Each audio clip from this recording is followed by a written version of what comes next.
sommes, HED Éducation est très heureux de vous accueillir si nombreux cet après-midi. Je précise que ce webinaire va être enregistré pour pouvoir être rediffusé à d'autres collègues d'espagnol. Et nous avons le plaisir d'accueillir donc notre directrice d'ouvrage, Isabelle Delay, qui va donc intervenir dans ce webinaire sur un sujet qui vous passionne tous, comment mettre en œuvre la différenciation en classe d'espagnol avec Amime Encanta.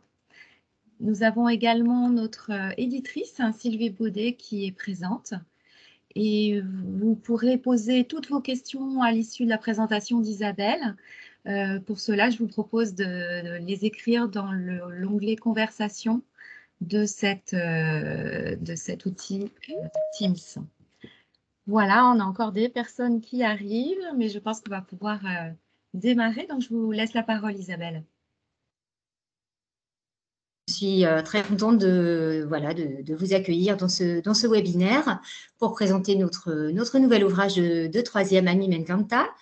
Je vais vous présenter rapidement d'abord l'équipe d'auteurs qui a travaillé sur ce manuel. Donc, on a Montserrat Martinez Jiménez, Bénédicte Dessin, Eva Grimaud-Tadoui, Magdalena Valera Garcia, Evelyne Manglis et Marie Poli pour le dossier Alciné et Anthony Straub pour l'escape game. Voilà. Alors oui, il nous tenait à cœur pour ce webinaire de parler de la différenciation. Vous allez voir que vraiment elle est très présente dans le manuel. On a en effet des classes très hétérogènes, de plus en plus hétérogènes, avec des niveaux quand même très variés selon les classes et aussi au sein des classes. Hein. Donc, voilà, on va essayer de vous donner des petites clés.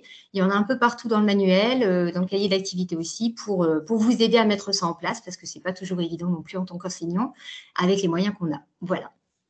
Donc, dans un premier temps, je vais vous expliquer un petit peu comment fonctionne le manuel. On va donc vous mettre le sommaire avec les unités. On vous propose dans ce sommaire et dans ce manuel des unités de longueur variée, en fait. Donc, il y a 6 unités plus classiques, comme vous trouviez déjà dans les manuels précédents. Et on a aussi des dossiers qui sont comme de petites unités, en fait, des unités complémentaires ou des unités flash, pour compléter, en fait, les unités plus classiques.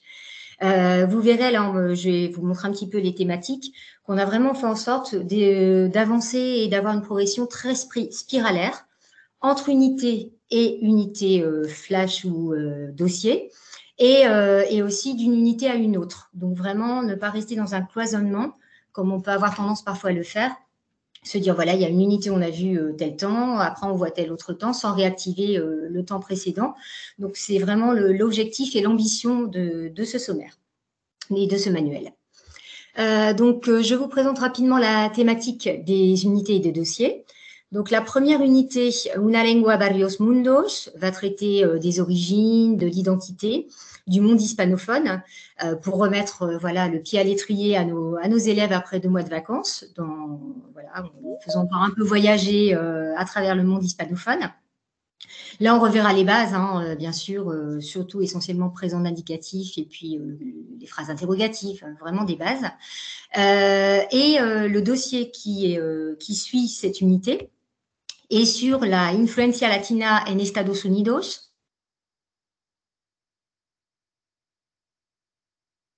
latino-américaine aux États-Unis, avec les mêmes outils grammatico-lexicaux. Hein, je reviendrai sur comment sont faits les dossiers, mais des nouveautés lexicales et surtout culturelles. L'unité 2, donc Juntos por la Tierra, comme son titre l'indique, va traiter plutôt de l'écologie, de l'éco-responsabilité. Donc, c'est très important aussi actuellement d'évoquer ce sujet. On l'a fait vraiment dans un esprit pas de culpabilisation, mais plutôt au contraire de responsabilisation. C'est-à-dire que les élèves vraiment vont apprendre vont voir des jeunes s'engager dans des initiatives au profit de la planète et pour que la planète aille mieux. Et le dossier qui suivra sera la vida en la Amazonia. Donc, on évoquera le poumon de la planète, la vie quotidienne dans dans cette partie du monde qui est importante pour tout le monde. Et voilà, en évoquant l'espace naturel, le mode de vie des habitants. L'unité 3, donc là, est plus en lien avec quelque chose d'important en troisième, c'est-à-dire l'orientation. Il y a une semaine de stage en troisième, il y a le parcours à venir. Donc, ce sera Sueños de Vida. On évoquera là les projets, les qualités qui sont importantes aussi pour se mettre en avant, pour obtenir un stage, pour obtenir un métier. Et le dossier donc, qui suivra traitera de la carrière exceptionnelle de Salvador Dali, en montrant bien les étapes de sa carrière aussi, pour montrer que voilà, la célébrité, ça ne s'obtient pas forcément en claquant des doigts, mais avec du talent et par étapes. Donc, c'est ce qu'on voit dans le dossier numéro 3. Le dossier numéro 4, Ayer y Hoy. Donc là, comme son nom l'indique, on va faire un va-et-vient entre le présent et le passé, en évoquant les souvenirs, les jeux d'enfance, les jeux qui perdurent, et les nouveaux jeux aussi, les nouvelles technologies, en voyant le bon des nouvelles technologies et les travers aussi qu'elles peuvent avoir. Et par conséquent, le dossier suivant, Alciné, donc ça c'est un dossier un peu spécifique sur lequel on reviendra, mais qui va traiter d'un film en particulier. Ici, on a choisi Vivir dos veces, un film de Maria Ripoll de 2020, qui est truffé d'extraits vidéo très intéressants sur les liens intergénérationnels, ce qui fait vraiment une bonne transition avec l'unité 4, où là, on voit voilà, un grand-père atteint d'Alzheimer qui va faire connaissance avec sa petite fille qu'il ne connaissait pas bien, et ça va être un enseignement mutuel pour les deux, de nouvelles technologies, de souvenirs, voilà. Donc, c'est très adapté à l'unité 4 que l'on aura faite précédemment. L'unité 5, c'est AC Camino al Andar, donc traitera plutôt du voyage. Donc, comme vous voyez, on a des thèmes vraiment très concrets, très proches de la réalité des élèves à chaque fois. Donc, des voyages et des voyages aussi insolites. Avec le voyage, par exemple, on voit un chien voyageur, on voit un enfant qui voyage avec ses parents. Donc, ce sera assez varié. Là, on arrive dans les temps du passé, le passé simple. Et on pourra embrayer ensuite avec un escape game. Pour découvrir les îles de Pâques, les Moailles. Voilà, donc un dossier un petit peu à part, puisque là, ce sera plus un grand jeu finalement. L'unité 6, Mundos Misteriosos, donc là, il est plus en rapport avec les faits étranges, les légendes, le mystère, le surnaturel.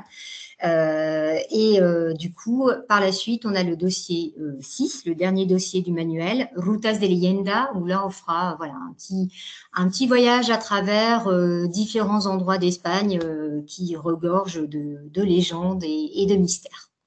Donc, vous voyez que vraiment, les thématiques sont imbriquées, qu'il y a quelque chose de naturel qui va se faire entre les unes et les autres, ce qui va laisser le choix à l'enseignant voilà, de travailler juste une unité classique ou de prolonger son unité par une unité plus courte pour faire une pause, pour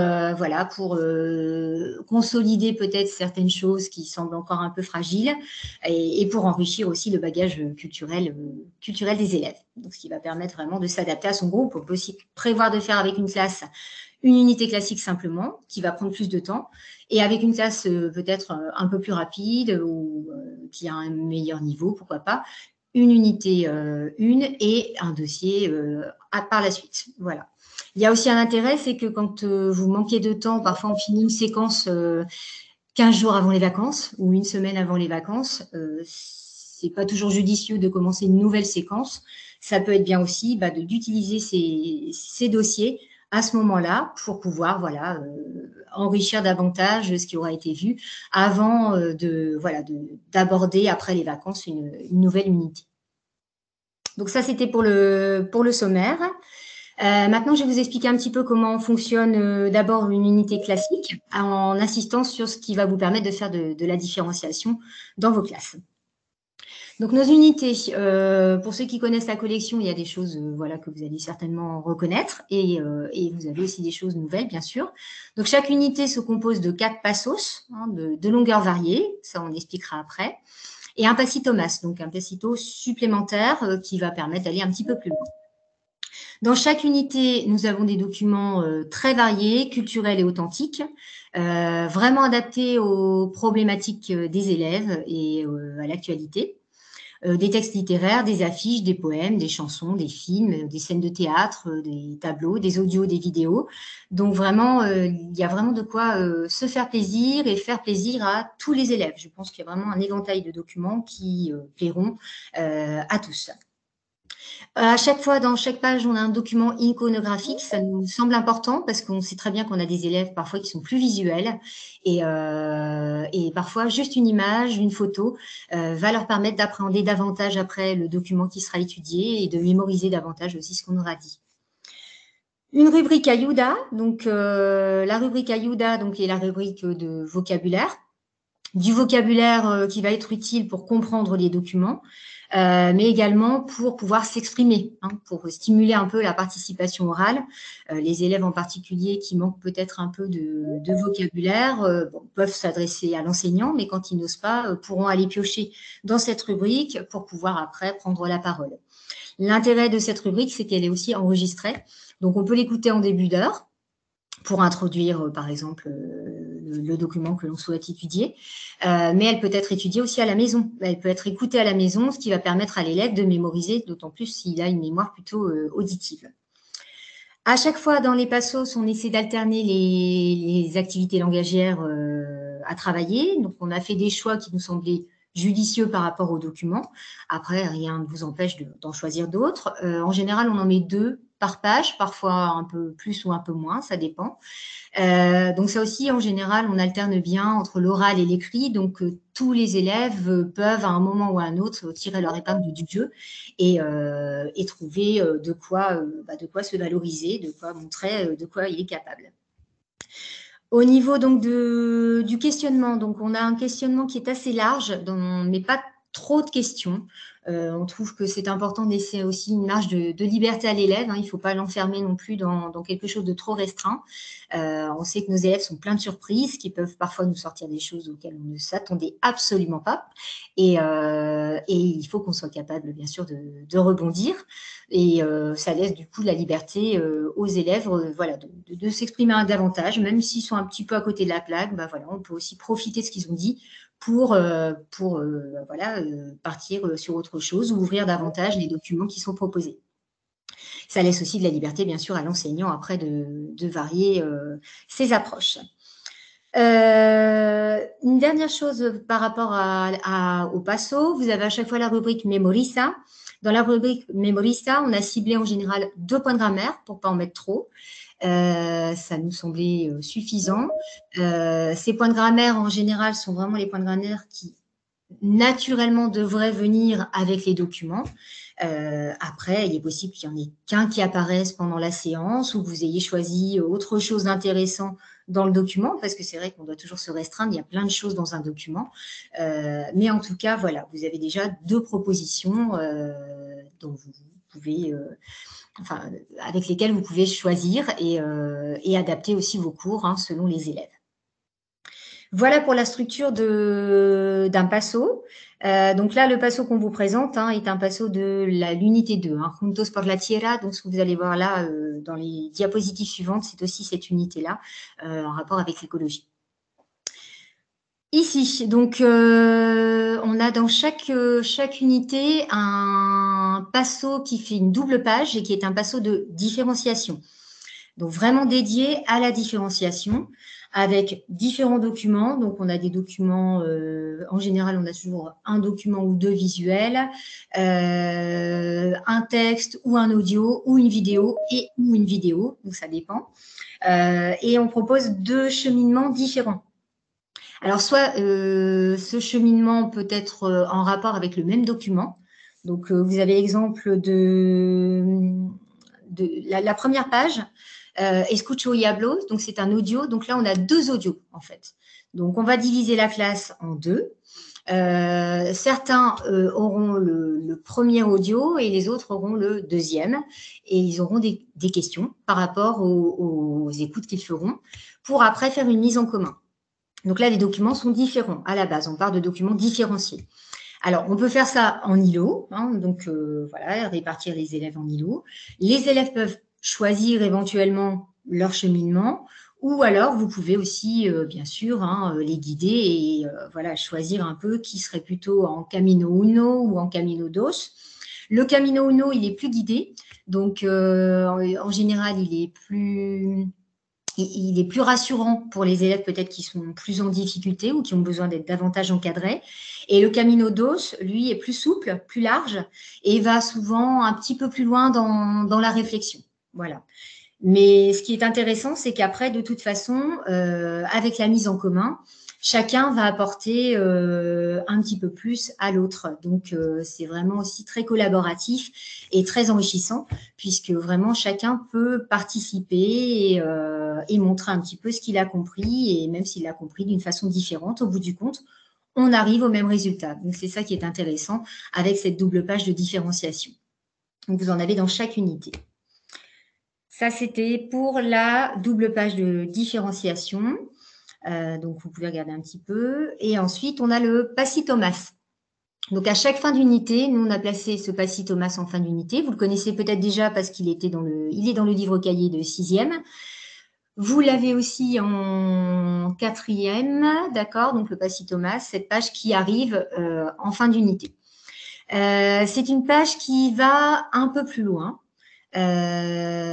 Donc, qui va permettre soit justement de pousser un peu plus les élèves demandeurs, ou au contraire justement de se poser un petit peu en se disant, bon, voilà, là on va faire cette page, on va aller plus lentement, on va découvrir des petites choses en plus, on va remanipuler un petit peu le vocabulaire qui a été travaillé avant, ou le lexique et la grammaire, pour vraiment se dire qu'après c'est acquis et qu'on peut passer au projet final sans souci.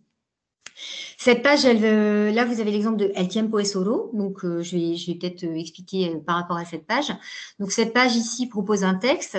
On a travaillé sur les initiatives, sur l'écologie. Donc, on s'est beaucoup questionné à la fin de cette unité. En tout cas, on se sera beaucoup questionné sur l'avenir de la planète, voilà, ce qu'il faut faire, comment on peut s'engager. Et là, c'est une sorte d'ouverture où on réfléchit plutôt sur ce qui est important dans la vie.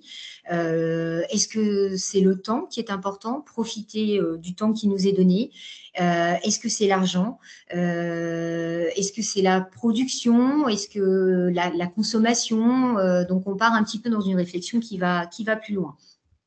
Ce document, ce Passy-Thomas, c'est d'ailleurs une bonne transition aussi pour l'unité suivante, puisque dans l'unité suivante, Sueños de Vida, on aborde justement les projets, le travail, les projets d'avenir. Donc, comment on voit son avenir, comment on voit la vie finalement et le temps.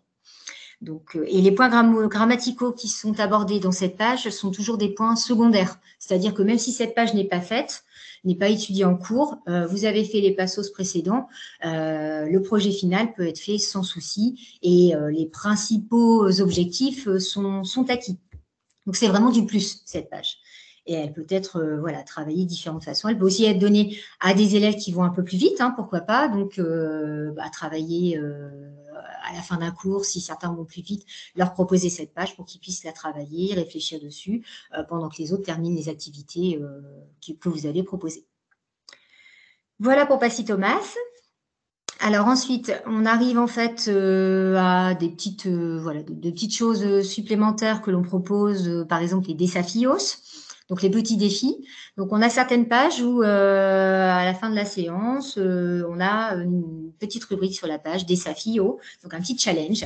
Alors on sait que les élèves de collège, et même encore au lycée d'ailleurs, aiment les petits challenges. Hein, ça les stimule, ça les motive. Donc les challenges qu'on propose ou les défis sont d'ordre différent. Ça peut être des défis plus de réflexion, des défis simplement de lexique ou des défis plus créatifs. Donc là, vous avez l'exemple de 2 pages où on a des desafios. La première, Españoles con estilo, donc on aura parlé des vêtements, du style de célébrités espagnoles. Et on part un peu sur un sujet plus à débat, finalement, de réflexion. Parece que sus estilos rompen con los estereotipos, qui ont été travaillés aussi, bien sûr, hein, les stéréotypes dans une page avant. Donc, voilà, on va un petit peu plus loin dans la réflexion. On peut imaginer de laisser les élèves préparer ça, soit seuls, soit par deux, et puis les écouter après ou pour le cours suivant, comme petit travail en expression orale en continu, ça peut être intéressant. L'autre défi de la page Los tiempos cambian, qui vient du passo numéro 4, Inventa otra viñeta para el cómic. Donc là, on a une BD avec Gaturro sur les nouvelles technologies. Et donc, on propose d'imaginer une autre vignette. Donc ça peut être intéressant aussi pour les élèves qui, justement, sont peut-être un peu en difficulté, mais ont un vrai talent de dessinateur. Je sais que moi, on en a toujours dans nos classes qui nous font vraiment de très belles choses quand c'est créatif. Et voilà, c'est l'occasion aussi de valoriser un petit peu cet aspect-là. Ils peuvent le faire, par exemple, par deux. L'un s'occupe du texte et l'autre s'occupe plutôt du dessin. Donc c'est une façon aussi de montrer que tout le monde, malgré tout, peut, à un moment ou à un autre, se différencier et montrer qu'une différence, ça peut être aussi une belle chance.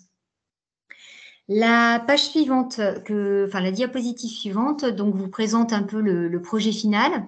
Donc nous sommes restés sur, bien sûr, la proposition de 2 projets finaux en fin de séquence. Donc vous pouvez soit laisser le choix aux élèves de travailler sur un projet final ou sur l'autre, soit décidez vous aussi de qui fait son projet final. Vous pouvez aussi donner un seul projet final à une classe et un autre à une autre classe. Si il vous semble qu'une classe a plus besoin de travailler l'oral et l'autre plus l'écrit, par exemple.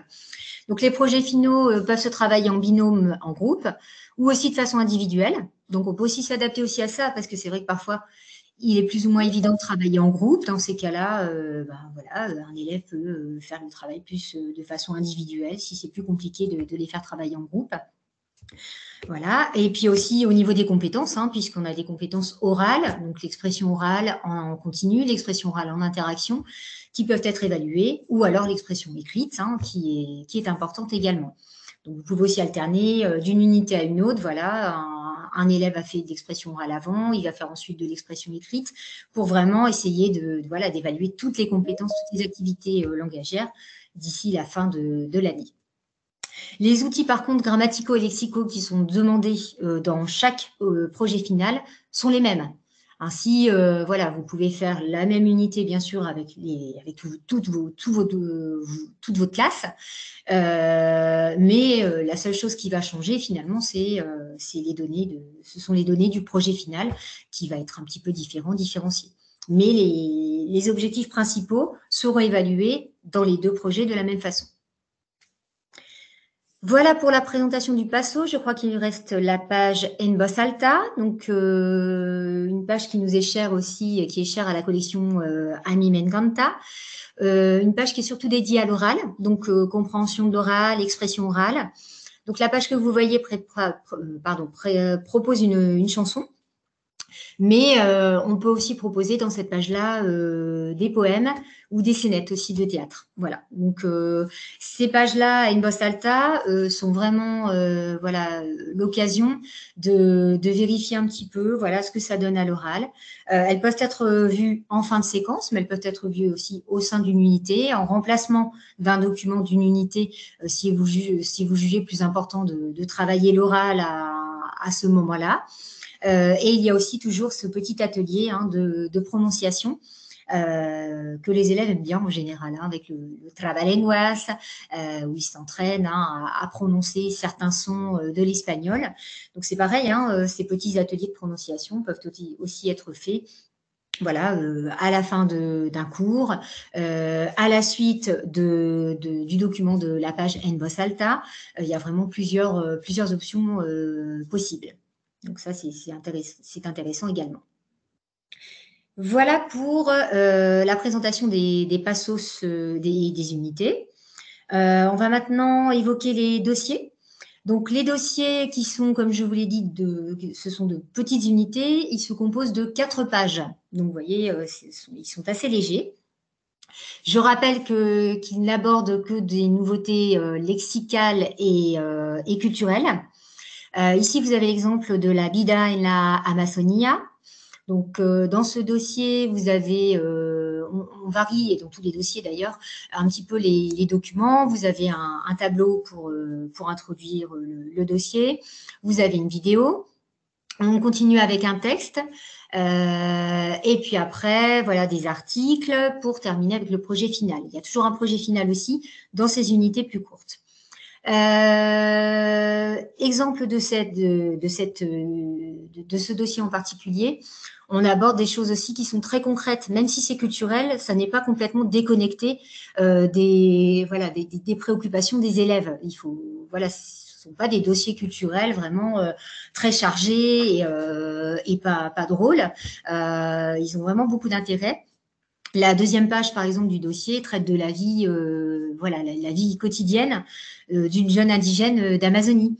Donc là, vraiment, ça va les interpeller. Ils vont voir un petit peu que c'est complètement une façon différente de vivre. Soit dit en passant, d'ailleurs, la vie quotidienne, on travaille ça en 5e, on travaille ça en 4e. Ce qui ne veut pas dire qu'en 3e, ils sont toujours très au point sur les activités quotidiennes, le lexique des activités quotidiennes, les heures, etc. Cette page peut être, par exemple, l'occasion aussi de se dire, il faut qu'on revoie un petit peu l'heure ou il faut qu'on revoie les activités quotidiennes. On va le faire à l'occasion de cette page. Donc, au moins, on l'aborde de façon différente de toute façon par rapport à la 5e et la 4e. Et en plus, au lieu de faire juste des exercices ou un rappel, ce rappel se fait en apprenant de nouvelles choses culturelles. Donc, c'est ça aussi l'intérêt de ces dossiers. Sinon, au niveau de l'organisation, donc comme je vous l'ai dit, vous avez des documents variés, des questionnements, une petite mission en général, entre deux, pour arriver après au projet final. Donc, le projet final, par exemple, de cette page, on aura écouté le rap, en fait, de jeunes indigènes d'Amazonie qui défendent, bien sûr, leur forêt, leur village. Et à partir de là, on va demander un peu la même chose aux élèves, finalement, de créer, eux, une strophe de chanson pour défendre une cause aussi écologique qui leur tient à cœur. Donc, ça peut être l'Amazonie, mais on peut aussi l'ouvrir à d'autres causes écologiques, puisqu'on en aura vu beaucoup dans l'unité précédente. Donc, ils auront vraiment, normalement, tout ce qu'il faut pour se faire plaisir et faire ce projet final qui est très créatif. Voilà. Donc, ça, c'est la façon de fonctionner des dossiers. Donc, c'est vraiment un plus. Il faut en profiter. Et vous avez aussi, bien sûr, à chaque fois, les liens, les liens Hachette, les QR codes pour accéder à toutes les ressources numériques. Après les dossiers, donc on va continuer avec la grammaire visuelle. Dernière chose, j'ai oublié de le dire, mais dans les dossiers, il n'y a pas de point de grammaire nouveau. Je l'ai peut-être déjà dit, mais je préfère le redire. On peut revoir des choses, voir des choses nouvelles. On peut profiter aussi de cette page, de ce dossier, pour justement voir d'autres choses en grammaire, mais le principal, c'est le lexique et la culture. Ici, donc, les différentes façons d'apprendre que l'on a, on a dans notre manuel, à la fin du manuel, une grammaire visuelle avec des infographies qui vont être proposées pour certains points de grammaire. Sachez qu'on a toujours cette double page Utiliso à la fin des unités avec des explications des exercices et qu'elles sont très joliment illustrées également. Donc, elles sont vraiment attrayantes. Voilà, pour dire que oui, on fait de la grammaire, c'est nécessaire de faire de la grammaire, mais on peut le faire aussi de façon colorée et de façon agréable. Ici, par exemple, vous avez l'infographie pour le futur qui se divise en 4. Donc, on a fait le choix d'une voyante, ce qui se prêtait bien au futur. Un encadré réservé au futur proche, où la voyante dit justement « Voy a hablarte de tu futuro ». Le futur simple ensuite, avec sa formation, et des exemples aussi dans la bulle de la voyante, qui prédit un peu l'avenir de la personne à qui elle s'adresse. Puis, deux choses importantes aussi avec le futur, le quando plus subjonctif, donc la proposition temporelle, qui est suivie du subjonctif, et la phrase conditionnelle. Donc ces infographies vont être une façon de revoir la grammaire, de consolider un petit peu ou approfondir ce qu'on a vu dans les Memorissa et lors des cours. On peut les voir après avoir travaillé un point de grammaire en particulier. On peut les voir en fin d'unité avant un projet final. Elles peuvent être aussi travaillées simplement par les élèves en autonomie avant une évaluation, avant un DS par exemple. Donc, c'est vraiment un plus aussi et ça donne vraiment un aspect agréable et attrayant à la grammaire. Je crois que c'est tout pour le manuel. Donc, on va passer maintenant aux ressources numériques, donc qui sont intégrées bien sûr au manuel, auquel vous aurez accès. Donc, on propose des animations Geniali pour un point de grammaire par unité. Donc, dans chaque unité, on a fait le choix d'un point de grammaire illustré par un Geniali. Donc, par exemple, pour les emplois de ser et estar, pour l'unité 1. Dans l'unité 2, l'impératif. L'unité 3, le passé composé. L'unité 4, l'action en cours, par exemple, estar suivi du gerondif. L'unité 5, on va vous en montrer un extrait après, les emplois des temps du passé, avec le passé simple, en particulier, mais aussi l'imparfait. Et enfin, donc, le passé simple irrégulier pour l'unité 6. On va vous montrer maintenant un extrait du Geniali, donc le Geniali de l'unité 5 sur les temps du passé. Donc, comme vous le voyez, on a deux parties dans les Geniali. Donc, une partie court, d'abord. Donc, on va vous la montrer maintenant. Voilà, où on explique comment on en va employer, dans quel cas on va employer le passé simple ou l'imparfait. Donc, voilà, c'est l'occasion de refaire un petit topo. Alors, on peut faire avec les élèves, on peut le faire en cours. On peut le proposer aussi à des élèves qui ont terminé déjà quelque chose et qui peuvent, s'ils ont accès à une tablette, le faire en classe pendant que les autres terminent. Et les élèves peuvent le faire aussi à la maison, en autonomie, pour réviser, pour un prochain cours. Ce qui est très stimulant, c'est que on découvre parfois des élèves qui n'ont pas l'air comme ça, qui participent pas beaucoup, et quand ils font des Geniali, parfois on se rend compte qu'ils ont plus d'acquis que ce qu'on penserait. Donc ça les motive. Donc dans la partie cours, vous avez ici les emplois du passé simple et les emplois de l'imparfait. On relit bien le cours, on l'explique aux élèves qui vont relire un petit peu ces deux parties. Et une fois que tout est bien clair, on va passer à des petits défis. Donc, pour ce Geniali,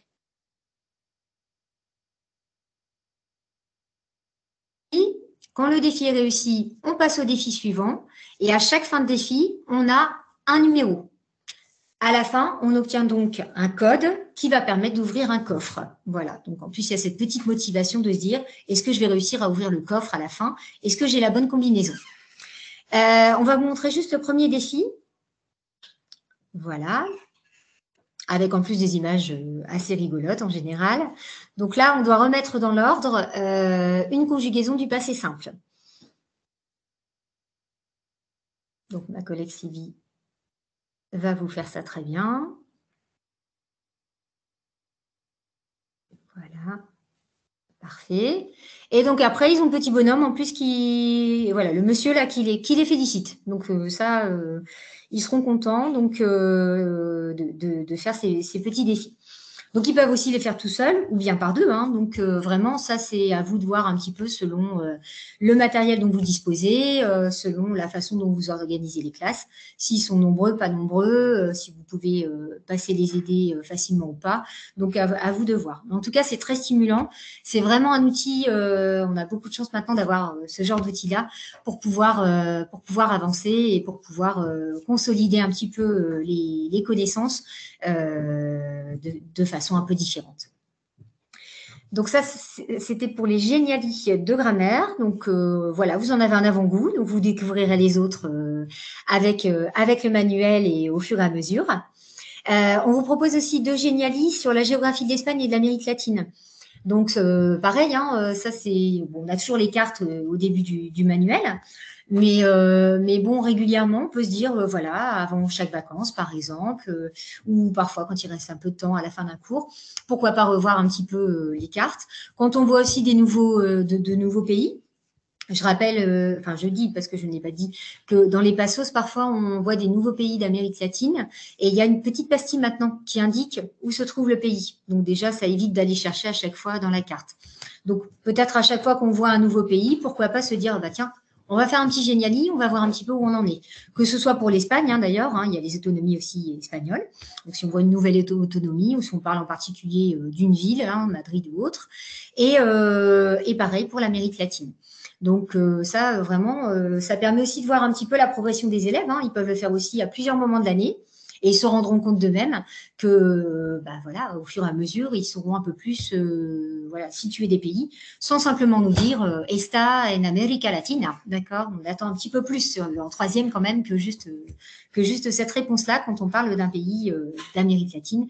Et pareil pour les villes d'Espagne, savoir quand même situer les principales villes ou les principales autonomies. Ça, c'est pour les génialistes. Donc, un bel outil dont vraiment il faut profiter et que nous offre la collection. On passe ensuite aux façons donc toujours différentes d'apprendre, mais là avec d'autres ressources. Donc, les flashcards. Vous savez qu'on a des pages Medibierto, donc ces pages un peu plus ludiques à la fin des unités. Et à la fin de ces pages, on a toujours un QR code ou un mini-lien aussi Hachette pour accéder aux flashcards. Donc, les élèves peuvent y accéder librement en autonomie, donc ils peuvent faire ça à la maison. Ou alors, ils peuvent aussi travailler dessus lors d'une séance dédiée, à la fin d'une séance, donc vous adaptez selon les besoins. Il y a aussi des flashcards plus de lexique, de grammaire et de culture générale. Donc, ça aussi, vous pouvez toutes les faire ou vous pouvez favoriser un aspect plutôt qu'un autre selon les besoins des uns et des autres. Alors, on va vous montrer juste un exemple de flashcard, donc celle de lexique. Voilà, donc on a un recto, on a un verso, on a la question, qu'est-ce? Voilà, l'élève répond et ensuite va tourner la page et avoir la réponse. Donc là, voilà. Et si la réponse est bonne, la carte est enlevée et l'élève est tranquille avec cette carte. Si la réponse est fausse, hop, on remet la carte de côté, elle revient après, voir si cette fois la notion est intégrée. Donc voilà, c'est une belle façon de réviser, très ludique et les élèves aiment beaucoup en général. Donc, c'était un bombero, c'est allé un peu vite, mais vous l'avez vu.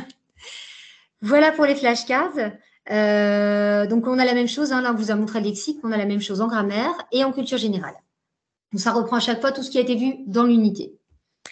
On a aussi donc les tutos vidéo de méthodologie. Donc, vous avez accès avec le manuel de troisième aux anciens tutos de l'année dernière, les tutos de niveau 5e et de niveau 4e. Il y en avait 2 en 5e, 2 en 4e. Et là, on en a créé de nouveau cette année pour le manuel de troisième en plus.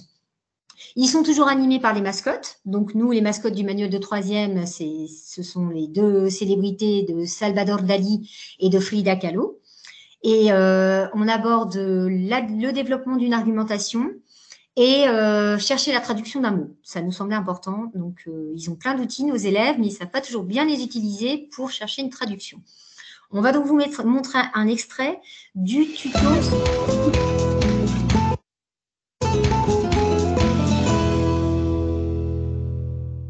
Hola chicos y chicas, bienvenidos a mi canal. Aujourd'hui, je prépare ma valise direction le Mexique pour aller voir mon amie Frida. J'ai acheté un guide en espagnol. Si tu veux faire comme moi, munis-toi d'un bon traducteur ou d'un dictionnaire, papier ou en ligne, car l'espagnol foisonne de faux amis. Il ne faut pas se tromper de sens de traduction. Conseil 1. Vérifie le sens des mots. Un mot espagnol qui ressemble au français peut cependant avoir un sens différent. C'est ce qu'on appelle un faux ami. Il y en a beaucoup en espagnol. Prepara bien tu equipaje. Quoi? Je dois préparer mon équipage? Ah, equipaje ne veut pas dire équipage, mais bagage. Je comprends mieux, mais je compte emporter plusieurs valises et pas une seule. Voilà, donc vous avez un avant-goût là de ce tuto animé par Salvador Dali. La méthode, on sait bien qu'on doit revenir souvent sur la méthode avec nos élèves. Donc, ces tutos, c'est pareil, hein, vous pouvez les utiliser de façon différente. Soit vous travaillez vraiment une séance dédiée, un peu de l'AP finalement, ou vous travaillez toute la vidéo et puis après, vous pouvez faire chercher des mots aux élèves, voilà, avec une liste de mots que vous aurez préparée, pourquoi pas. Mais vous pouvez aussi envisager de le faire par conseil, par petits extraits. Donc, le premier extrait, le premier conseil qui traite voilà, de attention aux faux amis. On a un autre conseil, c'est plutôt attention aux traducteurs et aux phrases complètes de traducteurs. Hein, cherchez plutôt au mot à mot. Ou faire attention aussi si le mot est féminin ou masculin. Donc voilà, soit vous pouvez les utiliser de cette façon-là, voilà, sur une séance, mais vous pouvez aussi envisager plusieurs séances en travaillant vraiment un aspect de traduction d'un mot à chercher, hein, pas forcément tous les conseils d'un coup. Donc ça, c'est vraiment à vous de voir. Et quand ils ont un travail aussi à faire à la maison, on peut les inviter à revoir ce tutoriel hein, ou à le voir hein, s'il n'a pas été vu en classe pour vraiment chercher les bons mots parce qu'on sait très bien que voilà, ils vont tous chercher des mots et tant mieux, hein, sont de bons outils, les traducteurs et les dictionnaires en ligne. Il faut juste qu'ils apprennent à les utiliser comme il faut. Donc, je pense que c'est toujours intéressant d'avoir un petit peu de conseils de méthode. Voilà pour les tutoriels de méthodologie. On va donc poursuivre. Salvador Dali voulait revenir, mais non. On va donc poursuivre avec les activités ludiques également. Donc, il y a les ressources numériques, mais il y a aussi la façon d'aborder, bien sûr, les points qu'on va travailler. Amy Menkanta aime beaucoup voilà, faire travailler en s'amusant. C'est un petit peu notre philosophie. Donc, on est toujours fidèle à cette philosophie. On a toujours les pages Me Divierto, etc. Et on propose aussi des jeux qui sont plus collaboratifs. Donc, c'est-à-dire aussi, là, pareil, hein, dans un jeu collaboratif, chacun peut tirer son épingle du jeu, peut voilà, avoir sa petite mission, son rôle à jouer. Chacun va donc être utile et ça va donner une certaine cohésion dans le groupe aussi à la fin. Donc, le nouveau jeu qu'on vous propose au début du manuel s'appelle Los Mochileros. Donc, comme son nom l'indique, et vous voyez la carte, hein, c'est un jeu qui est vraiment en prolongement des vacances de nos élèves. On reste sur le thème du voyage, avec une carte de différents pays hispanophones. Les élèves seront répartis par îlot, en groupe, donc on peut faire jusqu'à 8 groupes. Et dans chaque groupe aura une feuille de route.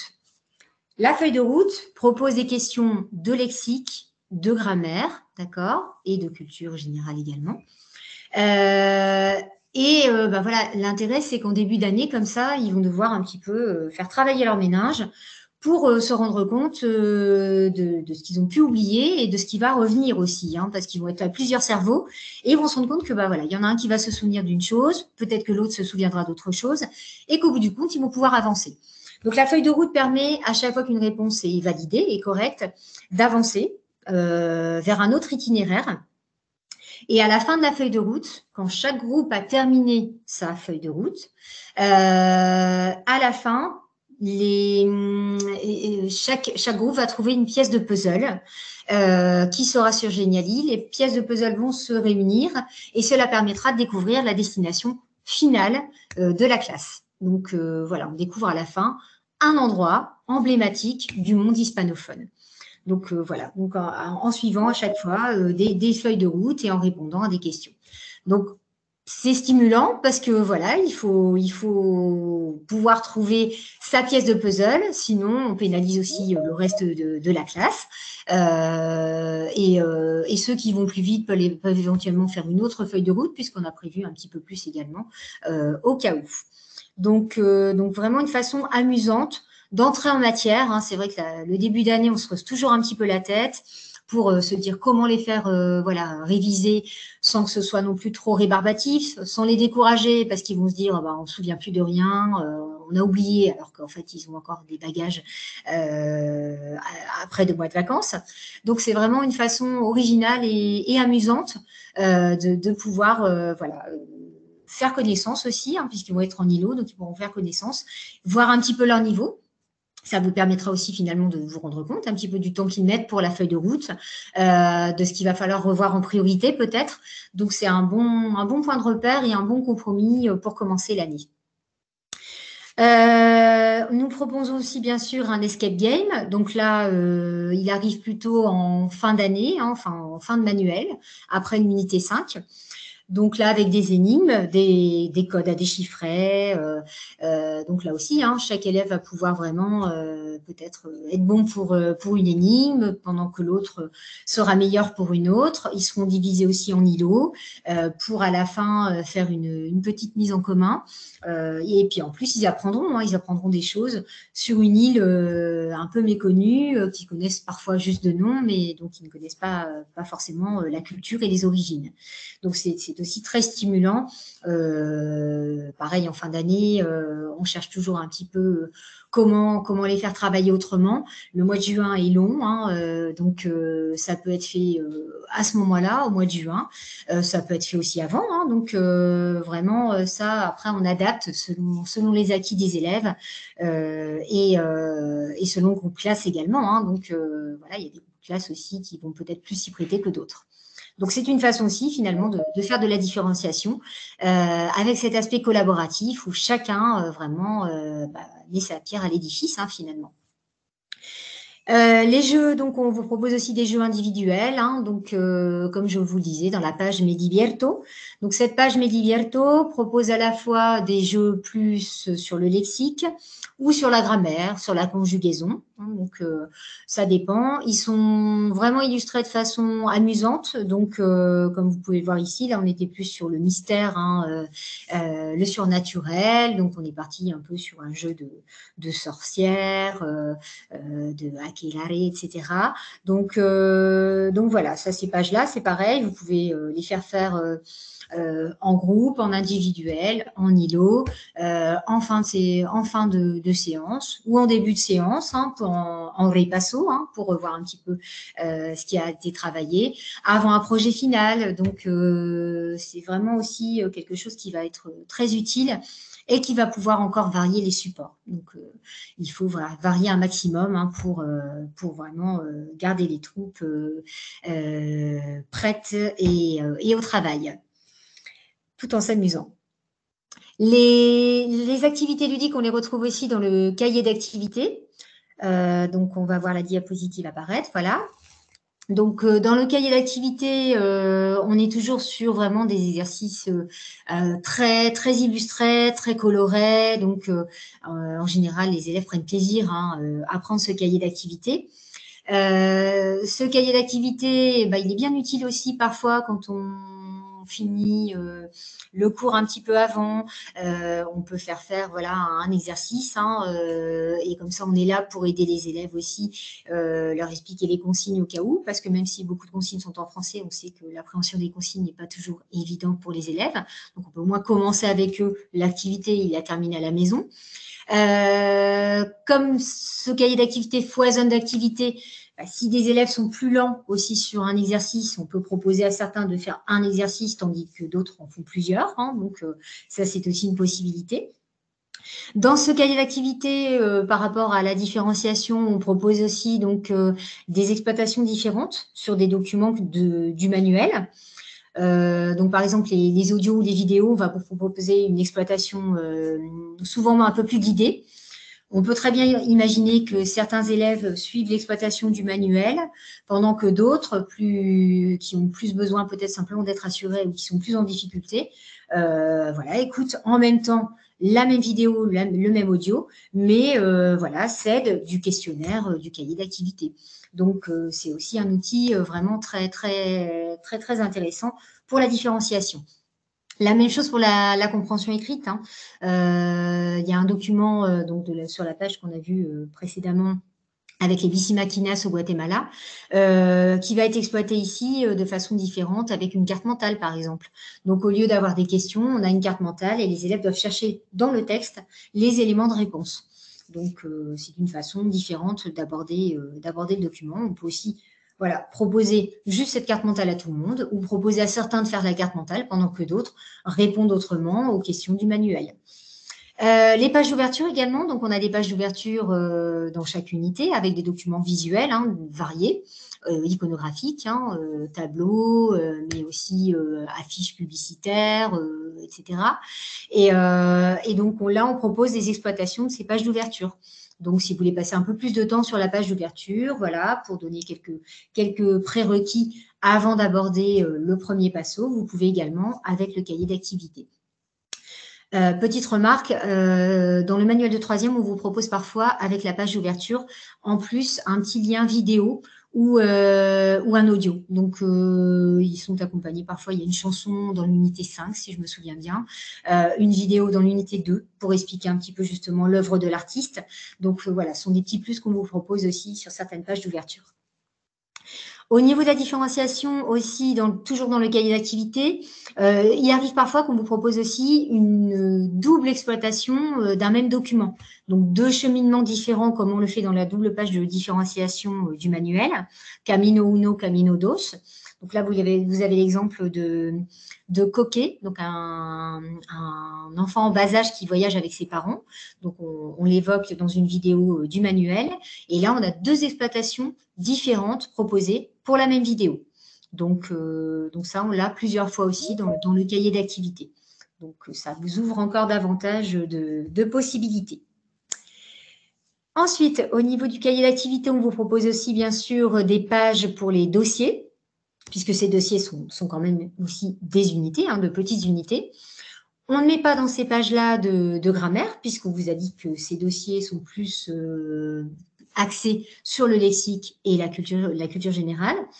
Et on les fait vraiment, elles sont faites de façon aussi très ludique. Donc, par exemple, pour la vida en la Amazonia, on a le petit personnage qui s'appelle Alan Sonas, qui va devoir passer plusieurs épreuves avant de parvenir à sa destination. Donc voilà, donc ça donne un côté aussi stimulant et ludique pour les élèves qui vont faire ces pages, ces exercices un peu à la fois et aider ce pauvre explorateur Alan Sonas à parvenir à ses fins. Pour le dossier de Salvador Dali, vous avez les marches, donc Salvador Dali qui monte le tapis rouge, qui monte les marches vers la gloire. On doit remettre dans l'ordre en fait les étapes de sa vie qui auront été vues dans les 4 pages du dossier. C'est très intéressant aussi et très utile pour préparer le projet final, puisque le projet final de ce dossier est justement d'imaginer un quiz, un questionnaire sur les 4 pages qui auront été étudiées sur la vie et la carrière de Salvador Dali. Donc, avec ce tableau, on a pu voir avant de pouvoir faire le projet final. Et puis, il y a aussi un petit tableau qui invite les élèves aussi à montrer leur talent créatif. Ou pas, ça dépendra des élèves. Voilà, ensuite, on passe au jeu du cahier d'activité. Donc, le cahier d'activité propose différents grands jeux au sein des unités et aussi à la fin du cahier d'activité. Vous avez par exemple l'exemple d'un flipper, voilà, pour l'unité 4, avec des boules qu'il faut remettre dans l'ordre. On a aussi pour l'unité 5 là, cette pyramide avec un code secret qu'il faut reconstituer pour avancer. Et puis, le grand jeu final du cahier d'activité est un jeu qui s'appelle Cuento te apuestas, avec 4 catégories de questions. Donc, des questions de lexique, des questions de grammaire, des questions d'histoire et des questions de culture générale. Voilà. Donc, ils doivent avancer. Ils ont des numéros qui correspondent au type de questions qu'ils vont avoir. Et ces cartes sont téléchargeables. Les cartes du jeu sont téléchargeables. Donc, vous pourrez y avoir accès aussi sans souci pour faire travailler les élèves. Ça, c'est au niveau… Et puis, ça leur permet aussi de rebrasser un petit peu ce qui aurait été vu pendant l'année. Donc, c'est vraiment… l'occasion encore de les faire travailler en groupe, hein, par équipe, et de revoir un petit peu voilà, ce qui a été vu pendant l'année, ce qui est acquis, ce qui l'est moins, et chacun devra savoir répondre à des questions de toute façon. Donc c'est encore une façon de faire de la différenciation de façon ludique et de façon accessible aussi. Hein. Donc, c'est un jeu voilà, qu'on a dans le cahier d'activité, que les élèves peuvent faire aussi voilà, sur papier directement avec les cartes que vous aurez pu imprimer. Voilà pour le cahier d'activité. Donc, on arrive à la fin de la présentation de la différenciation. Donc, comme vous avez pu le voir, la différenciation est vraiment au cœur de nos préoccupations et de notre manuel. Il vous offre donc diverses options de cheminement pédagogique avec les unités courtes, les unités longues, le Passy-Thomas, la double page de différenciation, les activités ludiques, les ressources numériques, etc. On pense aussi qu'il est important d'avoir la différenciation à la portée de tous. Donc, je suis moi-même enseignante, les auteurs le sont aussi. Donc, on a fait en sorte aussi que ce soit une différenciation adaptée à tous, à vos classes, à vos effectifs, aux moyens auxquels vous aurez accès. Donc, voilà, on sait très bien que ce n'est pas toujours évident. On a 30 élèves parfois. Voilà, l'accès à Internet est compliqué ou on n'a pas forcément l'accès toujours au numérique. Donc, selon vos cours, selon vos moyens, selon vos envies aussi, vous pourrez faire de la différenciation sans que ce mot fasse peur et avec plaisir, on espère. Donc, en conclusion, voilà, tous les chemins mènent à Amim Nkanta 3e. On espère donc que vous allez nous rejoindre dans ce chemin et dans cette belle aventure.